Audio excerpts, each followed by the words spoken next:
3 রাত 2 দিনে আমরা আইসিটির সম্পূর্ণ প্রিপারেশন কিভাবে নিব, কিংবা আদৌ আমরা এই টাইমের মাঝখানে ফিজিক্স পড়বো কিনা, আজকে তোমাদের সাথে এটা নিয়ে কথা বলবো। অলরেডি তোমরা তোমাদের ইংলিশ সেকেন্ড পেপার এক্সাম দিয়ে আসছো, যেখানে রিটেন পার্টটা মোটামুটি অনেক আনকমন ছিল, কিন্তু যেটা গ্রামার পার্ট ওইগুলো মোটামুটি একটা অ্যাভারেজ সহজ আসার কারণে তোমরা অনেকেই পারছো। এক্সাম অনেকের অ্যাভারেজ হয়েছে কিংবা অনেকের খুব ভালো হয়েছে। তো আমি বিশ্বাস করি যে তোমাদের ইংলিশ 2 পেপার মিলে বেশ ভালো একটা নাম্বার চলে আসবে। ওকে, সো আমরা 2টা বড় বড় এক্সাম শেষ করছি, 4টা এক্সাম শেষ আসলে, বাংলা এবং ইংলিশ। তো এখন আমরা আইসিটি এবং ফিজিক্স এইটা যদি একটু পার করতে পারি, এইচএসসি এক্সাম খুব স্মুথ যাবে। এর পরেরগুলো অনেক বড় বড় গ্যাপ আছে। সো এই কষ্টের মাঝখানে আমরা আমাদের আজকে যেটা সেটা হচ্ছে শুরু করি, যে তোমরা আসলে কিভাবে পড়বা, কোনটা থেকে স্টার্ট করবা, প্রতিটা বিষয় নিয়ে কথাবার্তা বলবো। এখন শুরু করি ডিরেক্টলি, যে ফিজিক্স পড়বো নাকি হচ্ছে আইসিটি পড়বো। এখানে প্রথম কথা হচ্ছে, তুমি যদি আইসিটি নিয়ে ইনাফ কনফিডেন্ট থাকো, তাহলে তুমি ফিজিক্সটা পড়তে পারো। ফিজিক্সটা আজকে বা হচ্ছে কালকে দুপুর পর্যন্ত পড়তে পারো, 9 তারিখ দুপুর পর্যন্ত। তুমি যদি আইসিটি নিয়ে কনফিডেন্ট না হও, বিশেষ করে আমি 3টা অধ্যায়ের কথা বলবো। এই 3টা অধ্যায় আমরা এমনভাবে তোমাকে প্রিপারেশন নেওয়ার চেষ্টা করবো, বা তোমাকে এমনভাবে বলবো যে তুমি কোনো যেন অধ্যায় স্কিপ না দাও। কোনো অধ্যায় যেন স্কিপ না দাও, এটা সবচেয়ে বেটার হয়। স্কিপ দিয়েও অনেক সময় তোমার A+ পাওয়া যায়, বাট যদি প্রশ্ন হার্ড করে আমরা জানি না তখন কি হবে, কিন্তু চেষ্টা করবো কোনো অধ্যায় স্কিপ না দেওয়ার। ঠিক আছে? তো এই একটা কন্ডিশনে তুমি চেষ্টা করবা তোমার অধ্যায় 3, 4 এবং 5 এই 3টা যেন পড়া হয়। বিশেষ করে 3 আর 5 যেন কোনোভাবে মিস না যায়, কারণ 3 আর 5 থেকে এমসিকিউ অনেক বেশি আসে। সো তুমি যদি কোনো একটা স্কিপ দাও, দেখা যাবে এমসিকিউটা খারাপ হয়ে গেছে, এরকম একটা কন্ডিশন। সো অধ্যায় 3, 4, 5 তুমি যদি এই 3টা এনাফ কনফিডেন্ট হও, বা এই 3টা মোটামুটি ভালো পড়া থাকে, তুমি ফিজিক্স কালকে দুপুর পর্যন্ত পড়তে পারো, সমস্যা নেই তেমন কোনো। তোমার যদি এই 3টার মধ্যে দেখা যায় যে একটা প্রবলেম থাকলেও মানা যায়, যদি 3, 4, 5-এর মধ্যে 2টা অধ্যায়ই প্রবলেম থাকে, ধরো 3, 5, 4, 5 এরকম হয়, তাহলে তোমার জন্য ফিজিক্সটা ডিরেক্টলি স্টার্ট করার চাইতে তোমার আসলে স্টার্ট করা উচিত হচ্ছে আইসিটি পার্টটা, কারণ আইসিটিতেও A+ কিন্তু ম্যাটার করবে তোমার ওভারঅল A+ এর পার্সপেক্টিভে। ঠিক আছে? এইটা সেকেন্ড একটা কন্ডিশন এখানে আছে। তোমার যদি এমন কন্ডিশন হয় যে ভাই আমার ফিজিক্সের অবস্থা বেশি খারাপ, আইসিটিও মোটামুটি খারাপ, বাট ফিজিক্স বেশি খারাপ, এবং তোমার ইচ্ছা হচ্ছে তুমি ইঞ্জিনিয়ারিং অ্যাসপিরেন্ট, ঠিক আছে, তুমি ইঞ্জিনিয়ারিং অ্যাসপিরেন্ট বা সামনে অনেক জায়গায় দিবা, তখন কিন্তু ফিজিক্সের এই A+ বা এই 4 পয়েন্ট এগুলো ম্যাটার করে। তাহলে তোমার কাজটা হচ্ছে যে ভাই আমার আইসিটি মোটামুটি আমি জানি যে 3, 4, 5-এর মধ্যে 2টা পড়লাম, ওই দিক থেকে 1, 2 থেকে একটা পড়লাম, এভাবে পড়ে আমি মোটামুটি A+ তুলে নিতে পারবো কম্প্যারিজনে। বাট আমার ফিজিক্সে A+টা বেশি গুরুত্বপূর্ণ, যদিও এটা বেশি গুরুত্বপূর্ণ। এরকম যদি তোমাদের কন্ডিশন হয়, কিংবা যদি কেউ অন্যান্য সায়েন্স না হয়ে থাকো, তুমি যদি অন্য কোনো ব্যাকগ্রাউন্ডের হয়ে থাকো, তোমার পরের যে এক্সামটা আছে সেই এক্সামটা যদি তোমার A+-এর জন্য বেশি গুরুত্বপূর্ণ হয় বা অ্যাডমিশনের জন্য, তাহলে তুমি ওই সাবজেক্টটা পড়বা। তাহলে আমি তোমাদের প্রথমে আনসার করে দিলাম যে তুমি যদি 2টা সাবজেক্ট নিয়ে যদি এমন হয় যে ফিজিক্স নিয়ে আইসিটি নিয়ে বেশি কনফিডেন্ট, তাহলে ফিজিক্সটা স্টার্ট করো। যদি আইসিটির অবস্থাও খারাপ, ফিজিক্সের অবস্থাও বেশি খারাপ হয়, ফিজিক্সটা পড়বা হচ্ছে কালকে দুপুর পর্যন্ত। ঠিক আছে? তাহলে ধরে নিবা তুমি আসলে কালকে দুপুরের পর থেকে আইসিটি পড়তেছো। ঠিক আছে? এটা করলে সবচেয়ে বেটার হয়। আমার প্রেফারেন্স হচ্ছে, আমি যদি তোমার জায়গায় থাকতাম আমি ফিজিক্স থেকে স্টার্ট করতাম। ফিজিক্স টাইম খুবই কম, ফিজিক্সে অনেক বড় ভাই আইসিটি চাইতে। তো আমি তখন ফিজিক্সটা থেকে স্টার্ট করতাম। এখন কথা হচ্ছে যে যাদের একদমই ধরো 3, 4, 5-এর মধ্যে 2টা অধ্যায় পড়া নাই, তারা আজকে রাতে সবার আগে স্টার্ট করবা প্রোগ্রামিং ভাষা বা নাইলে সংখ্যা পদ্ধতি, 5 অথবা 3 থেকে স্টার্ট করবা। আর যাদের মোটামুটি একটা কন্ডিশন আছে ভাই ফিজিক্স বেশি খারাপ, সে ফিজিক্সটা থেকে স্টার্ট করবা। এখন ফিজিক্সের কথা হচ্ছে এনিথিং ইউ লাইক, এটা 3টা অ্যাপ্রোচ হইতে পারে। একটা হইতে পারে তুমি ক খ পড়তে পারো, যেটা আমার প্রেসক্রিপশন আসলে থাকবে না যে ক খ আসলে পড়ো। রাদার তুমি 2টা অপশন করতে পারো, প্রতিটা টাইপের র্যাপিড রিভিউ করতে পারো। তুমি আজকের সন্ধ্যা থেকে যদি শুরু করে কালকে পর্যন্ত যাও, যে আমার একটাই লক্ষ্য, আমি প্রতিটা অধ্যায়ের যে 8-9টা টাইপ আছে না, 8-9টা টাইপ থেকে একটা করে ম্যাথ করবো। 8-9টা টাইপ থেকে একটা করে ম্যাথ করবো। যেমন ভেক্টরের ক্ষেত্রে নদী নৌকার ম্যাথে কখন অপর পারে পৌঁছাবে, কত ডিগ্রি অ্যাঙ্গেলে পৌঁছাবে, এটার একটা ম্যাথ করবো, জাস্ট একটা ম্যাথ করবো। পরে যাওয়ার পরে আমি ভেক্টর ডাইভারজেন্স গ্রেডিয়েন্ট এখান থেকে একটা ম্যাথ করবো। ঠিক আছে? আপেক্ষিক বেগের একটা ম্যাথ করবো। গতিবিদ্যায় প্রাস কত অ্যাঙ্গেলে ছুটবে সেটার একটা ম্যাথ করবো। এইভাবে তোমার বোর্ডের গুলা করবা, যে আমার একটা টাইপের আমি একটা একটা একটা করে ম্যাথ করে একটা র্যাপিড রিভিউ বলি আমরা, যে আচ্ছা আমার তখন একটা মনের মধ্যে কনফিডেন্ট আসা শুরু করে যে আচ্ছা আমি তো মোটামুটি প্রতিটা অধ্যায়েরই ওভারঅল একটা টাইপ আমি করে ফেলছি। সো একটা কনফিডেন্স আসবে যে হ্যাঁ আমি পরবর্তীতে এটা ডিটেইলটা পড়বো ওই সময়ে গিয়ে। এইটা একটা জিনিস হয়, একটা র্যাপিড রিভিউ বলি আসলে আমার টাইমে আর কি। এইটা আসলে প্রকৃতপক্ষে একটা ওয়ান শট। ঠিক আছে? মানে তুমি যদি এইভাবে করো, এটা আসলে ওয়ান শটের ক্রাইটেরিয়া হওয়া উচিত। এখনের যে ওয়ান শট গুলো আছে, 2টা ভ্যারাইটি আছে। একটা হচ্ছে তোমার একাডেমিক ক্লাসে মার্চ করে দেয়, বিশাল বড় হয়। আরেকটা হচ্ছে এই টাইপের ওয়ান শট, যেটা আসলে আমাদের অফলাইনে আসলে বেশিরভাগ সময় করায়।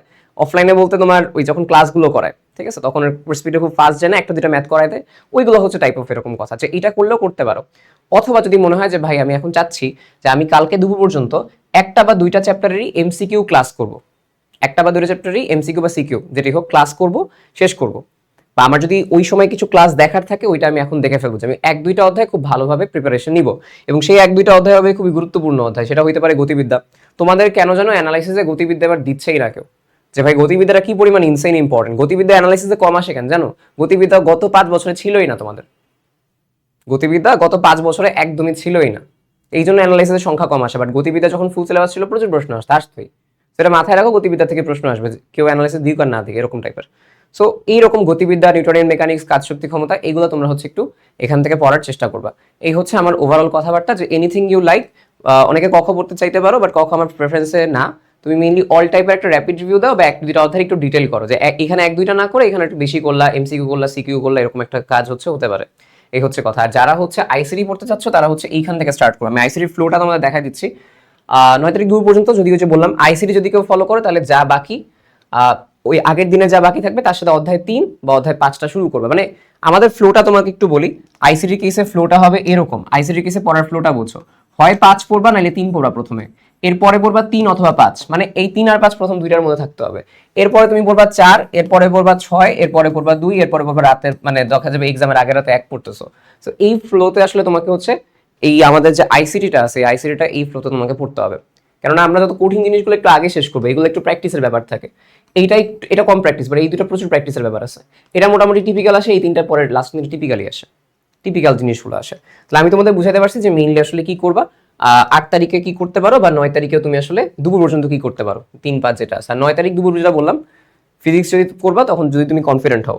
এরপরে কি চলে আসে 9 তারিখ সন্ধ্যা থেকে রাত, যেটা এই আমরা 8 তারিখ আর 9 তারিখ যারা শুধু আইসিডি পড়তেছো তারা কালকে রাতের মধ্যে তোমার হচ্ছে 3-4-5 শেষ হওয়ার মাস্ট লাগবেই। পাশাপাশি যদি 6 স্টার্ট করতে পারো সেটা ভালো, ঠিক আছে।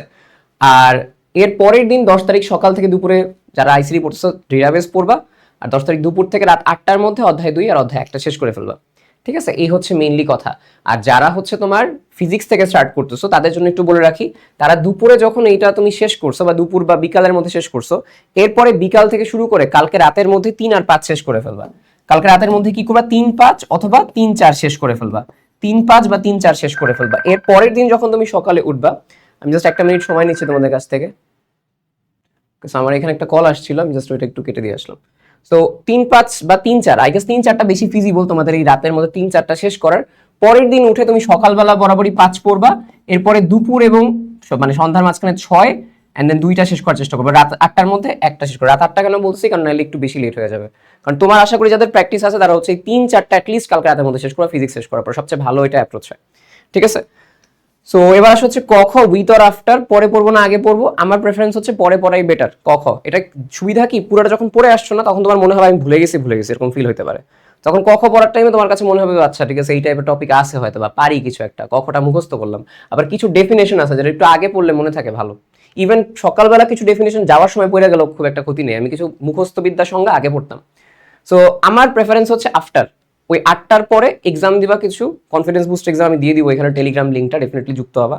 So with or after. আর সিকিউ বা এমসিকিউ যদি বলি, এটা কখন পড়বা, এমসিকিউ আগে পড়বা না সিকিউ আগে পড়বা? আমার কথা হচ্ছে তুমি সিকিউ এর পার্টের সাথে সাথে এমসিকিউটা পড়ে ফেলবা। একটা টপিক যখন পড়তেছো তুমি, অধ্যায় 3-এ যখন পড়তেছো, মনে করো হচ্ছে যে ভাই আমি এখন আমার সংখ্যা পদ্ধতি দেখতেছি, আমার এখানে গেটটা দেখতেছি, আমি 5-এ আমি অ্যালগোরিদম দেখতেছি, 4-এ আমি হচ্ছে এইচটিএমএল দেখতেছি, তার সাথে সাথে এই টেবিল ডেটা পড়তেছি, টেবিল রো পড়তেছি, এগুলোর সাথে সাথে আমার হচ্ছে আমার এই যে টপিকগুলো সেগুলো হচ্ছে বুঝে ফেলতে হবে। তাহলে এই হচ্ছে সিকিউ এমসিকিউ কি, সিকিউ এমসিকিউ হচ্ছে একসাথে পড়ে ফেলো, তাহলে বার্ডেন কম হয়। আফটার টপিক বা চ্যাপ্টার যখন শেষ হচ্ছে তখন আমি এটা করতে পারি। ধরো আমি সিকিউর ক্লাস করছি বা সিকিউটা করলাম, আমার যখন পুরোটা শেষ আমি পরেই এমসিকিউটা করে ফেললাম। একটা ফ্লো বা একটা কনসেপ্টের মধ্যে পড়া শেষ হলে ফাস্ট করা যায়। এবার আসো রাত 10টায় যেটা একটা কনফিডেন্স বুস্ট এক্সাম দেবে, এটা আমরা অ্যারেঞ্জ করতেছি। আমি তোমাদের হচ্ছে টেলিগ্রাম লিঙ্কটা কমেন্টে দিয়ে দিব, যুক্ত থাকবে। এটা আসলে মেইনলি চেষ্টা করবো প্রতিটা টপিক থেকে একটা করে রাখার, শেষ মোমেন্টে যেন প্রতিটা টপিক একটা ব্রেইন স্টর্মে সহজ প্রশ্ন দিব, যেন কনফিডেন্সের তেমন কোনো ঘাটতি না থাকে। তাহলে আমি আশা করি তোমাদের বুঝাইতে পারছি যে মেইনলি আসলে কিভাবে পড়তে হবে। সো অনেকে যারা ফিজিক্স দিচ্ছ, ফিজিক্সটা সহজ কথা কালকে দুপুর পর্যন্ত 2টা ওয়েতে রিভিশন দিতে পারো। আর যারা শুধু আইসিডি পড়তেছো তারা আসলে এই সিকোয়েন্সটায় আইসিডিটা শেষ করবা। কখন পড়বা, সিকিউ এমসিকিউ কখন পড়বা সেটাও আমি তোমাদের অলরেডি বলে দিছি। আর যারা হচ্ছে ফিজিক্স পড়ে শেষ করবা তারাও ফিজিক্সটা কালকে শেষ করে দুপুর বা বিকালের মধ্যে শেষ করে ওই 1.5 দিনের মাঝখানে তোমরা এটা স্টার্ট করবা, ঠিক আছে। তো আজকে একটু কাজ করো, আজকে একটা রেস্ট নাও, বলতে সন্ধ্যা পর্যন্ত রেস্ট নাও, 7টা বা 8টা থেকে পড়া স্টার্ট করো। 7টা বেটার টাইম, 7:30টার মধ্যে পড়া স্টার্ট করো, সবচেয়ে বেশি বেটার হবে। ফিজিক্সটা একটু প্যারা খাবে, সো আমার প্রেফারেন্স হচ্ছে ফিজিক্সটা স্টার্ট করতে পারো, কিংবা অন্য কেউ যদি কমার্স বা আর্টসের হয়ে থাকো, তোমার পরের যে এক্সামটা আছে সেটার যদি হচ্ছে সিলেবাস বড় হয়, তুমি হচ্ছে সেটা থেকে স্টার্ট করতে পারো। বাট আইসিটির ফ্লোটা হচ্ছে এরকম হবে। হোপফুলি আমি তোমাদের বুঝাতে পারছি। আর আরেকটা জিনিস বলে রাখি, আমি তোমাদের কালকে সন্ধ্যার মধ্যে আইসিটির ক খ এই দুটো হচ্ছে আপডেট করে দিব একটা পিডিএফ এর মাধ্যমে। এবং ক খটা একটু ইউনিক, আমি তোমরা দেখছো ইউজুয়ালি আমি যে নোটগুলো দিই একটু গোছানো আকারে হয়। আমি এসএসসির সময় কিছু ক খ দিছিলাম, বুঝছো? এসএসসির সময় এটার মেইনলি প্রেফারেন্স কি ছিল, আমরা তো ক খ বানাই লিখতে প্যারা খাই, তাই না? তো ক খ এর মধ্যে আমি কিওয়ার্ড গুলো না মার্ক করে দিছি পুরোটার মাঝখানে। তো কিওয়ার্ড মার্ক করে দিলে মুখস্থ করা সহজ হয়। খ এর মেইন থিম লিখে দিছি, এরপরে খটা লিখে দিছি। এইভাবে আসলে মেইনলি গুছাইছিলাম, 5 স্টার 4 স্টার 3 স্টার এমনিও করে দিছি। সো ওই স্টাইলেই তোমাদেরকে এবার পুরো ক খর বিষয়টা আমি গুছাই দিব, সামনে যেগুলো আছে আর কি, আইসিটি, ফিজিক্স, কেমিস্ট্রি সবগুলোর। সো এই চ্যানেলেই আসলে সবকিছু পাবা। তো এই চ্যানেলটার হচ্ছে ডেফিনেটলি নোটিফিকেশন অন করে রাখবা, টেলিগ্রামটা হচ্ছে জয়েন থাকবা। ঠিক আছে, ভালো থাকো, সুস্থ থাকো, আল্লাহ হাফেজ সবাইকে, বেস্ট অফ লাক, দেখা হবে।